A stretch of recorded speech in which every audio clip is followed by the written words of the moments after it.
Pode, Senhor, boa noite, irmãos, graça e paz.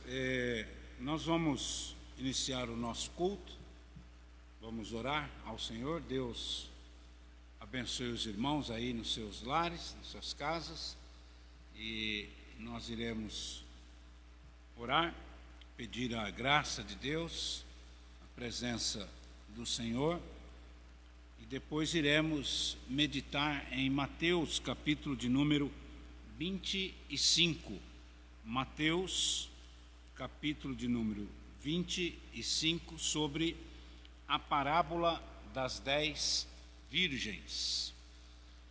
Bondoso e eterno Pai, Senhor, nós queremos agradecer pela oportunidade de chegarmos à Tua casa mais uma vez. Queremos agradecer pela presença dos Teus filhos, tanto aqui na igreja como cada um em seus lares, aqueles que não podem estar conosco na noite deste dia, mas que o Teu Santo Espírito esteja sobre a vida dos Teus filhos, das Tuas filhas, e nos conceda a oportunidade de sentir a Tua presença. Nos abençoe e nos dê da Tua graça em nome de Jesus. Mateus capítulo de número 25, nós temos a parábola das 10 virgens. É uma parábola bem conhecida, mas é sempre importante nós meditarmos na palavra de Deus e tirarmos dela o aprendizado, tirarmos dela a nossa forma de agir, nossa forma de pensar, e para que também possamos conhecer quais os planos de Deus para as nossas vidas. Então diz o seguinte, dos versos 1 até o verso de número 13. Então o reino dos céus será semelhante a 10 virgens, que tomando as suas lâmpadas, saíram a encontrar-se com o noivo.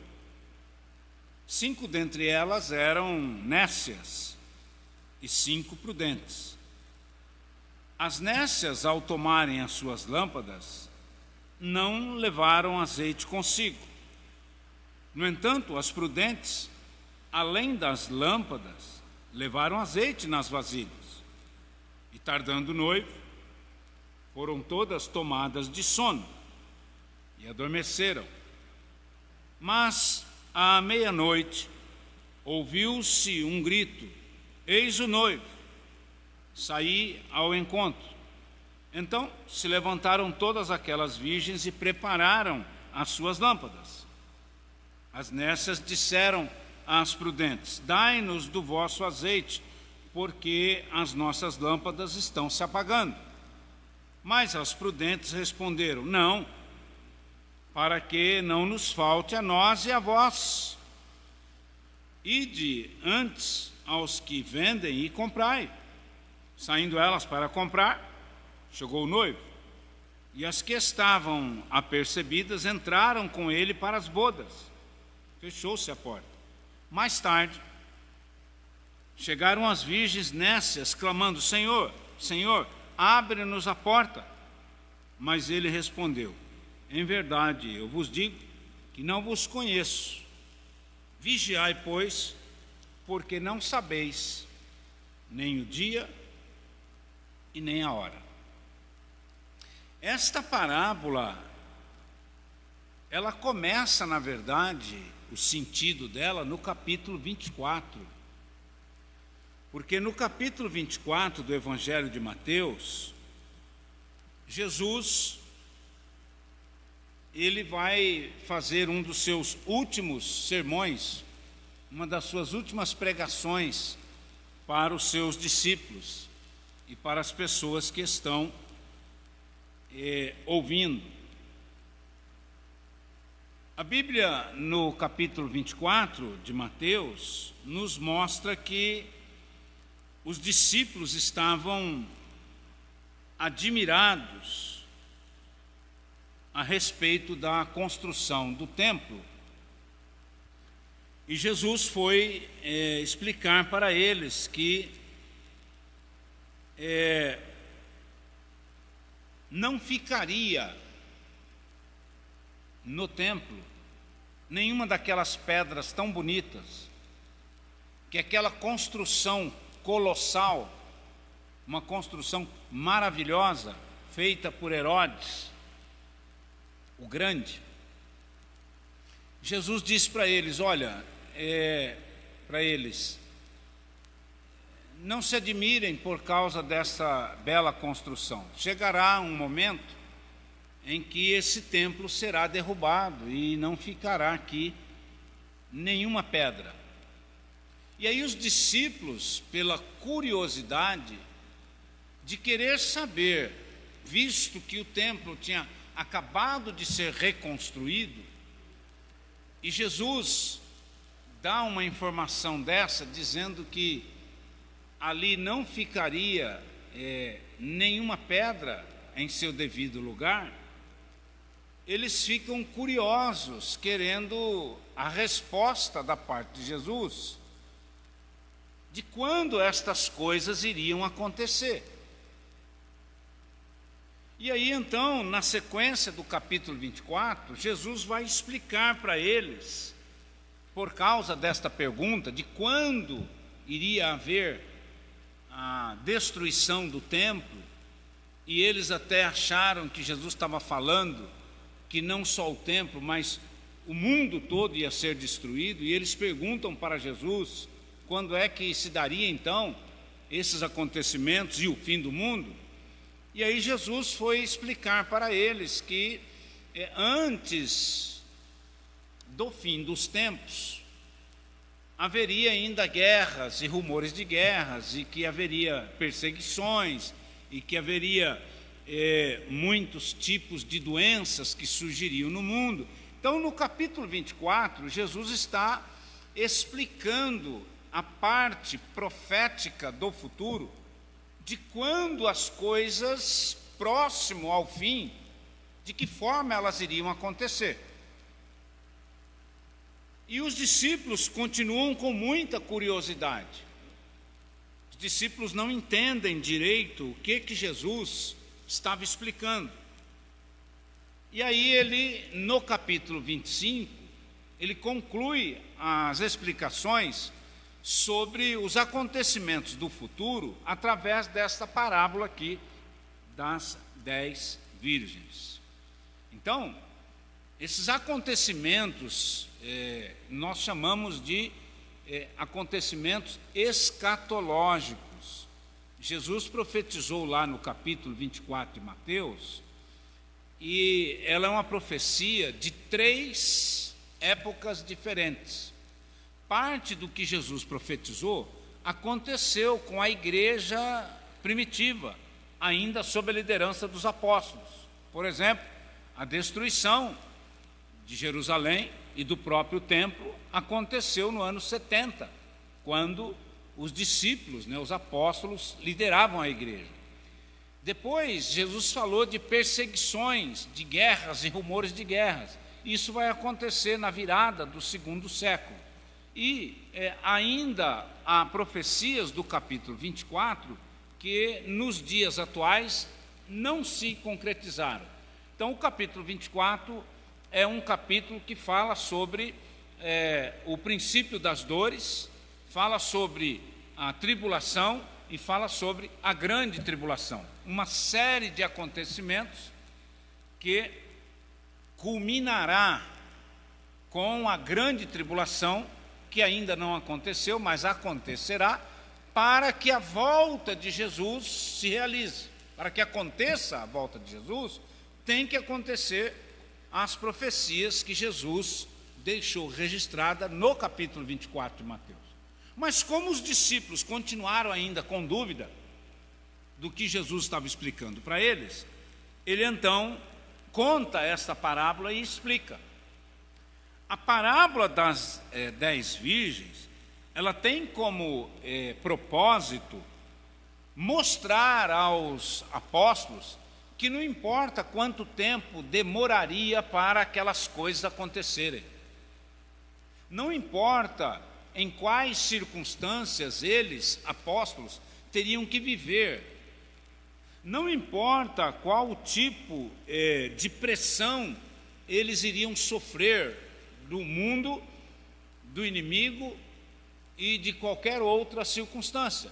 Eles, na parábola das 10 virgens, Jesus explica que era necessário ficarem sempre apercebidos, vigiando, orando, trabalhando em prol do reino de Deus, com suas vidas cheias do Espírito Santo, porque ninguém sabe a que horas Jesus voltará para buscar seu povo, sua igreja. E aí ele conta essa parábola, que é uma comparação. Parábola é uma comparação. Então esse noivo aqui representa Jesus. Nós vamos reler versículo por versículo e dar a explicação. Esse noivo representa Jesus. 5 virgens representa, em algumas interpretações, o povo de Israel. As outras 5 representam a igreja, os gentios. Ou, de uma maneira geral, as 10 virgens, 5 representam crentes que estão atentos, em comunhão, em obediência, em oração, em conformidade com a palavra de Deus, e 5 representam aqueles que estão descuidados. Mas que em um dado momento, quando se anunciar que o noivo está para vir, os 2 grupos se levantam e começam a ter atitudes. Então Jesus disse para eles o seguinte: olha, o reino dos céus será semelhante. Ele está explicando o seguinte: o que é o reino dos céus? Na oração do Pai Nosso, Jesus nos explica o que é o reino dos céus. O reino dos céus é a vontade de Deus já é feita lá no céu. E Deus, por amar o ser humano, gostaria, é o desejo de Deus, é o propósito de Deus, que da mesma forma como acontecem as coisas com ordem, perfeitamente no céu, Deus quer que essas coisas também aconteçam na terra. E nós, como igreja, quando aceitamos Jesus como Salvador, nós passamos a fazer parte do reino do céu, de Deus na terra. Isto é, passamos a fazer parte do corpo de Cristo. Então, quem é o reino dos céus na terra? É a igreja. Quem são os súditos do reino do céu na terra? Somos nós, os cristãos, os crentes. E Jesus está fazendo esta comparação para que nós possamos compreender que é necessário estar com a nossa vida espiritual sempre de acordo com a palavra de Deus. E ele diz o seguinte no verso 1: o reino dos céus será semelhante a 10 virgens que, tomando as suas lâmpadas, saíram a encontrar-se com o noivo. Então veja, o contexto do assunto, a comparação que Jesus está fazendo aqui é de um casamento.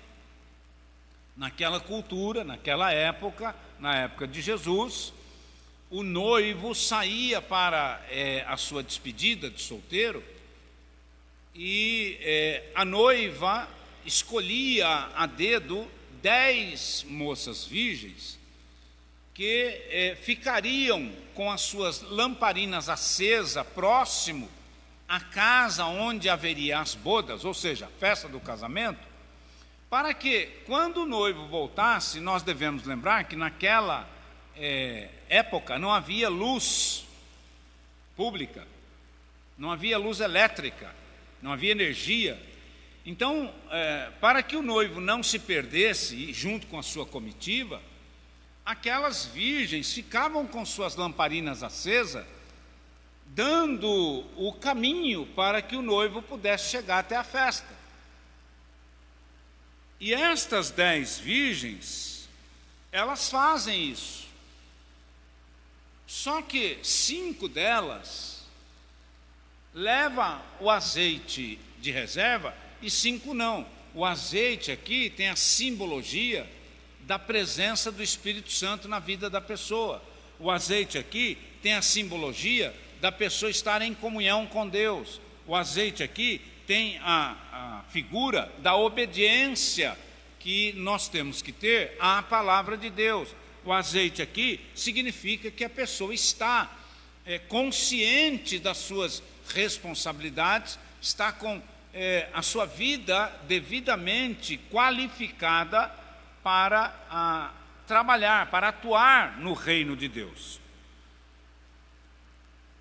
E estas 5 que são nécias não levam azeite de reserva, levam só a lamparina que está acesa e que tem azeite, mas que ao longo das horas esse azeite vai acabando e chegou um momento em que suas lamparinas apagaram e o noivo ainda não tinha voltado, não se sabia qual a hora que o noivo voltaria. Ele teria que voltar até a meia-noite.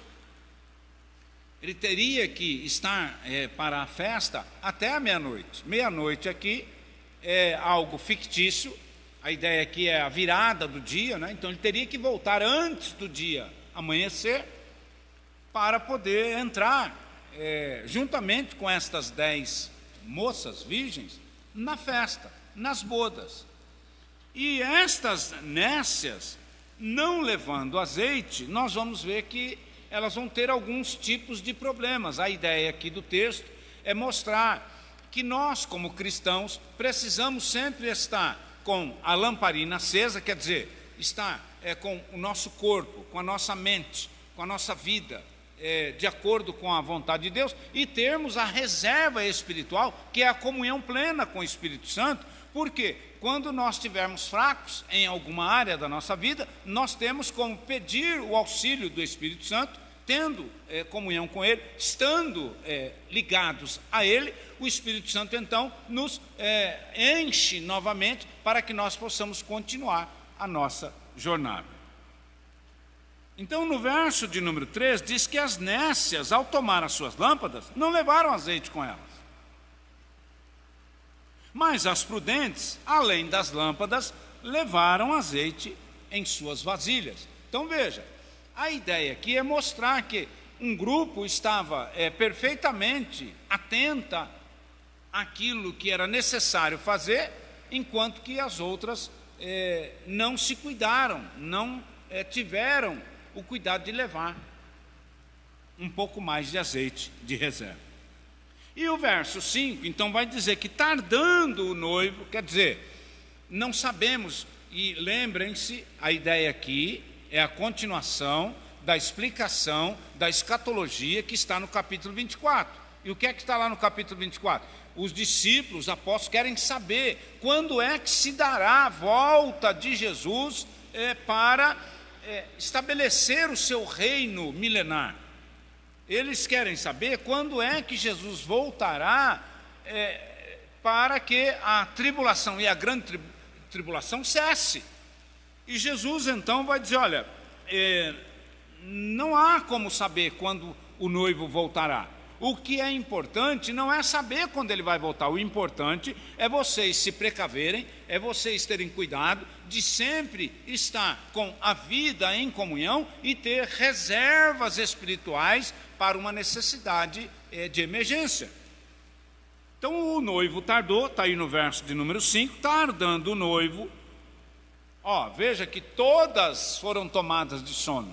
O sono aqui é a ideia de a pessoa estar cansada, é a ideia de que elas aguardaram durante muitas horas. Horas aqui os anos, os séculos que já se passaram e que muitas vezes nós achamos que Jesus já está demorando para voltar e que os cuidados dessa vida acabam fazendo com que a gente entre em uma espécie de sono espiritual. Nós achamos que Jesus não irá voltar agora e nós então baixamos a guarda, descansamos demasiadamente.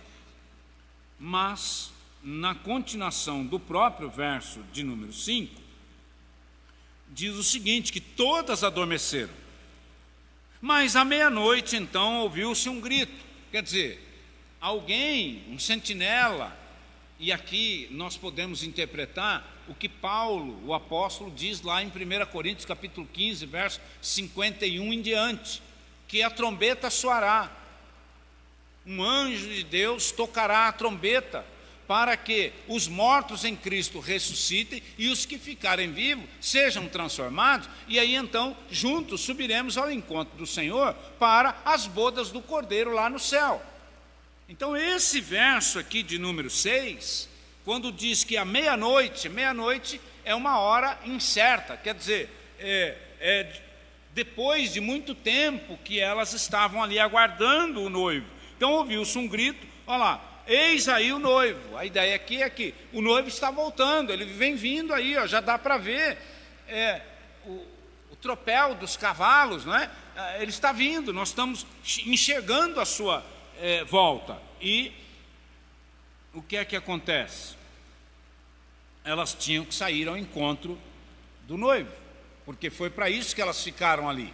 Ficaram de sentinela, aguardando até a vinda do noivo, e quando o noivo chegasse, elas iriam recepcioná-lo, o noivo iria agradecer o cuidado delas, a vigilância que elas tiveram durante horas. No nosso caso aqui, trazendo para os nossos dias, aquele que estiver em comunhão com Deus, aquele que tiver com a sua vida cheia do Espírito Santo, no dia do arrebatamento, no dia da ressurreição, então ouvirão de Jesus: vinde, benditos do meu Pai, e entrai para possuir por herança a vida eterna que Deus nos preparou desde da fundação do mundo. Então, essas virgens, as 5 prudentes, vão ser recepcionadas pelo noivo, vão entrar com o noivo nas bodas, mas as nécias acabam ficando de fora, porque elas foram comprar o azeite em cima da hora. Quer dizer, quando elas perceberam que não tinha azeite mais, a lâmpada da lamparina já havia apagado, elas têm que ir atrás para que pudessem então entrar, mas não houve mais essa oportunidade, não houve mais o tempo para que elas, além de encher suas lamparinas, voltasse para encontrar o noivo. Veja que verso 7 diz que então se levantaram todas aquelas virgens e prepararam suas lâmpadas. As nécias então disseram às prudentes: olha, dai-nos do vosso azeite, porque as nossas lâmpadas estão se apagando. A ideia aqui é que quando as pessoas perceberem que Jesus está às portas, haverá de certa maneira uma correria, as pessoas tentarão de alguma maneira se aproximar de Jesus, mas não haverá muito tempo, não haverá mais tempo, não vai dar mais para se preparar. Então as prudentes responderam: não, nós não podemos repartir com vocês, não há como repartir com vocês, porque se nós formos dar para vocês, vai faltar para nós. Então nós só temos um conselho para vocês: vá comprar. Se elas tivessem comprado antes, não teria acontecido o que está acontecendo agora. Então elas saíram para comprar justamente na hora que o noivo chegou.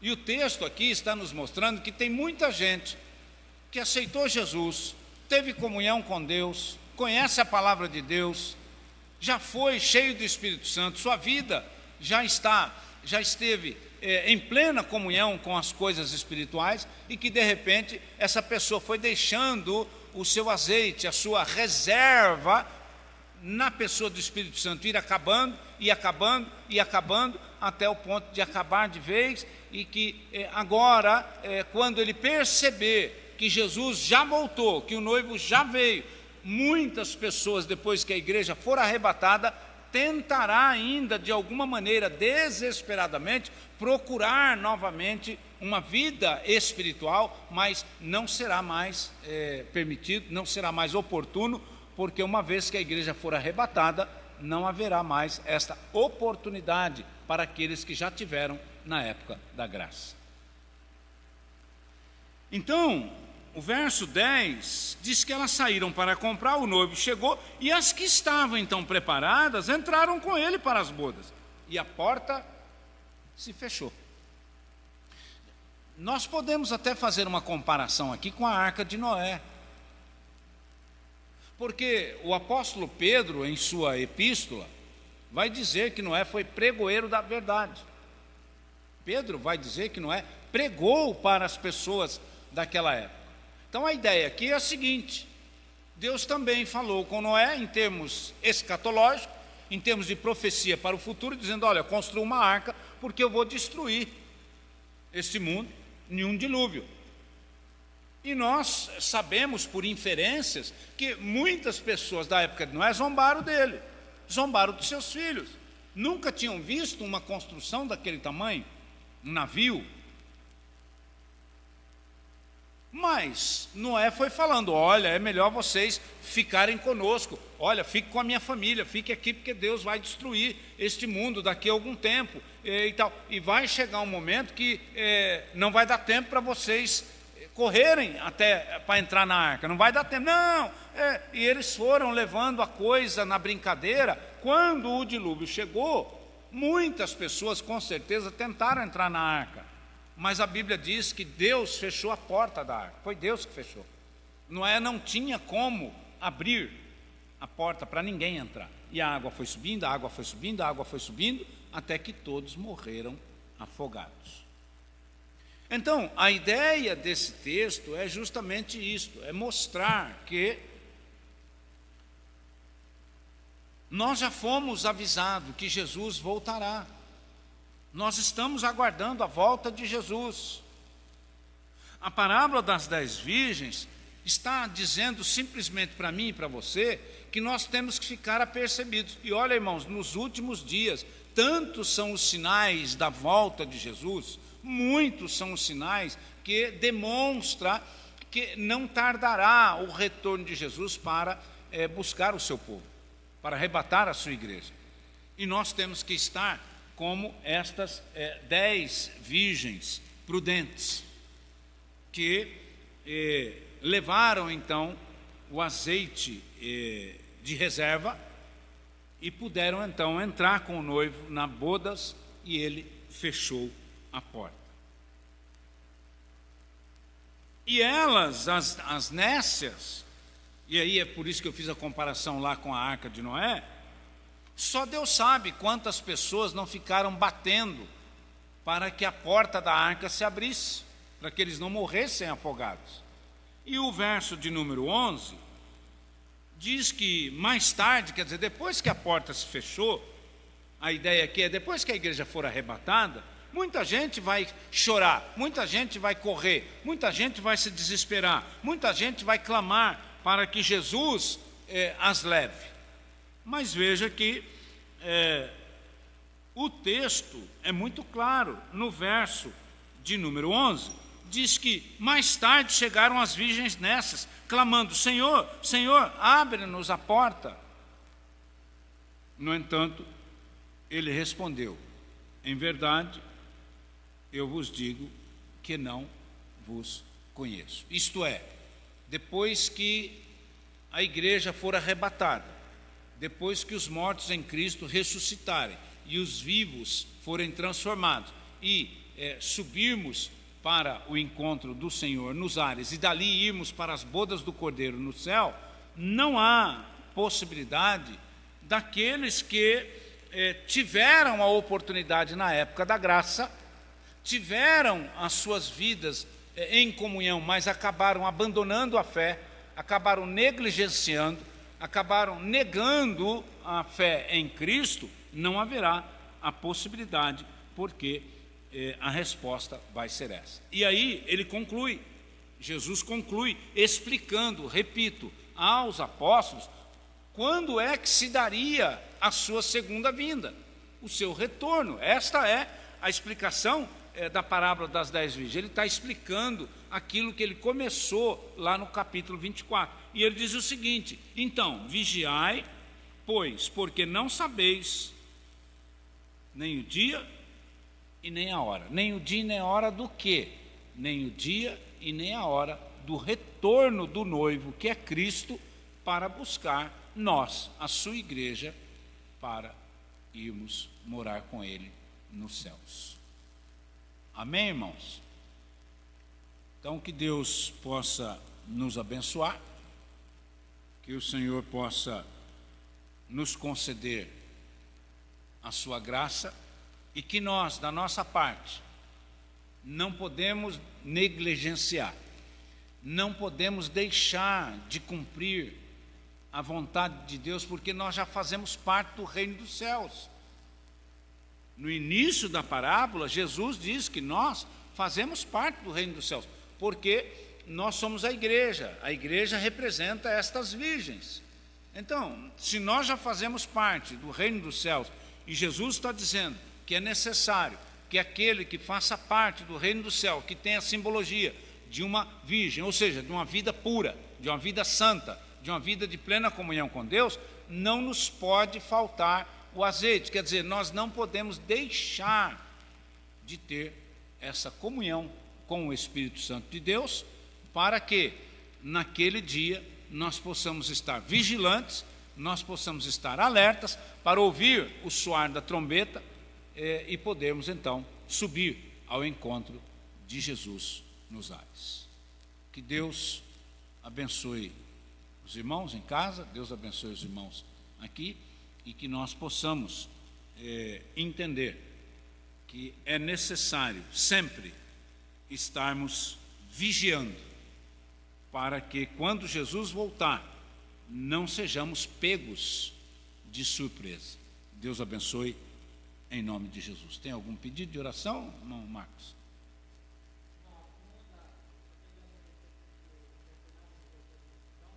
Pai da Raíssa, graças a Deus. Muito bem. Orar agradecendo a Deus pela recuperação do pai da Raíssa. Graças a Deus ele já está na casa dele, né? Roque, algum pedido? Pronto.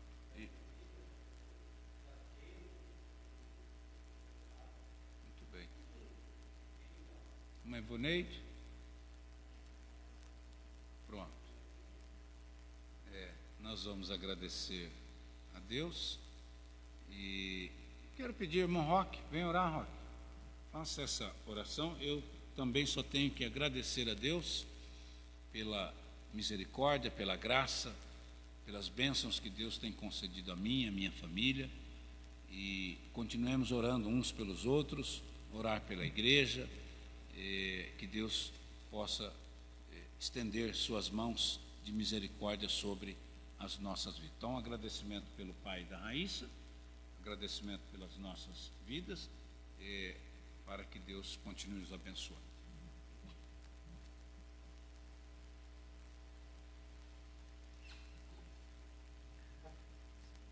Santo Eterno Pai, querido Deus, te louvamos, ó Pai amado, pela tua imensa bondade que sobre nossas vidas, ó Pai. Te agradecemos, ó Pai amado, pela oportunidade que tem nos dado de estarmos aqui reunidos, Pai, para honrar o teu nome, ó Pai, a tua misericórdia em nossas vidas. Venho então neste momento, ó Pai amado, te agradecer pela vida do pai da Raíssa, que o Senhor tem cuidado. Ela te agradece que ele já está assim, em recuperação, ó Pai. Que o Senhor esteja fortalecendo, capacitando, dando-lhe mais saúde, para que ele possa testemunhar o que tu tens feito na vida dele, ó Pai amado. Também te agradecemos, ó Pai amado, pela vida da Ivoneide, da sua família, ó Pai. Ela te agradece pelas bênçãos que recebidas, por tudo que tens realizado na vida dela, Pai. Continua, Pai amado, abençoando, fortalecendo, capacitando a sua família em geral, Pai. O seu esposo, os seus filhos, a vida dela, seus pais. Que o Senhor esteja, Pai amado, fortalecendo cada dia mais. Também a mim, ó Deus, eu te agradeço por tudo que tens feito, pelas bênçãos que eu tenho derramado sobre a minha vida, pelas dificuldades que permites que eu passe, Pai amado, me dá forças para que eu passe. E também, ó Pai, por tudo que tens feito na vida da minha família, das minhas filhas, ó Pai amado, eu te agradeço pelas filhas que tenho, pelos filhos que tenho, pelos netos, ó Pai, que o Senhor tenha abençoado a cada dia, ó Deus. Também, Pai amado, a vida do Marcos, ó Pai, o Senhor esteja abençoando, fortalecendo, capacitando a ele nesse trabalho que ele tem realizado aqui na tua casa, Senhor. Que ele seja, Pai amado, este varão sempre disposto a trabalhar na tua causa, Senhor. Agradecemos pela vida do pastor Paulo, Pai amado, aqui conosco, ó Deus, que o Senhor esteja capacitando cada vez mais a vida dele, ó Deus, fortalecendo, Pai, dando cada vez mais disposição para estar trabalhando na Tua causa, Senhor. Pai, eu te agradeço por tudo que tens realizado na Tua casa, neste local, Pai. Venha ser com todos os membros desta casa aqui, ó Deus, com todos os seus filhos em redor da terra, Senhor. Que o Senhor esteja capacitando e abençoando a cada um de nós, ó Pai amado. Isso eu te peço e te agradeço, em nome do Teu Filho amado Jesus Cristo. Amém.